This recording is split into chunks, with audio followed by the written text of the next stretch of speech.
বিরিয়ানি করার জন্য আলুটাকে নুন আর হলুদ দিয়ে সেদ্ধ করতে দিয়েছি, কোনো ফুড কালার ব্যবহার করিনি। আলুগুলো সেদ্ধ হয়ে গেছে। একটা বড় সাইজের পেঁয়াজ বেরেস্তা আকারে ভেজে নেব। পেঁয়াজগুলো তুলে নেওয়ার পরে ওই তেলেই আলুগুলোকে ভেজে নেব। আলুগুলো তুলে নেওয়ার পর মাংসটাকে ভেজে নেব।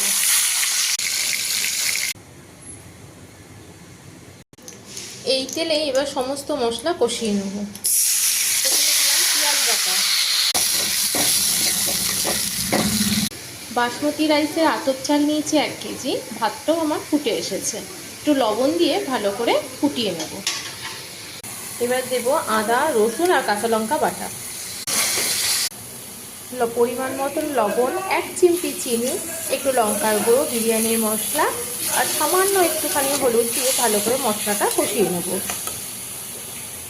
মশলাটা কষে গেছে, এবার দেবো ফেটানো টক দই, ভালো করে কষিয়ে নেব। এবার মাংসগুলো দিয়ে ভালো করে কষিয়ে নেব।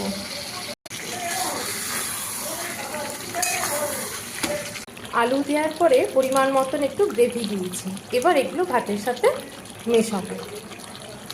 প্রথমে হাঁড়িতে ঘি আর একটু মাংসের কাই মাখিয়ে নিয়েছি। এবার আমি ভাতটা দেবো এতে।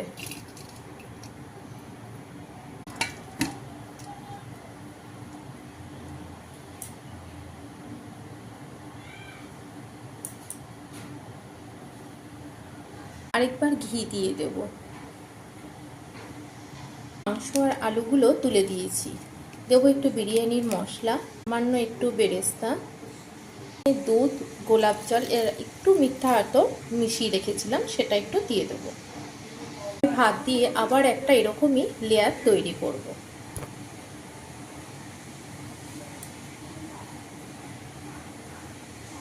হাঁড়িটা এভাবে সম্পূর্ণ সাজিয়ে নেওয়ার পরে আমি একটু ঢাকনা দিয়ে ভাপে বসিয়ে রাখবো 2 মিনিটের জন্য।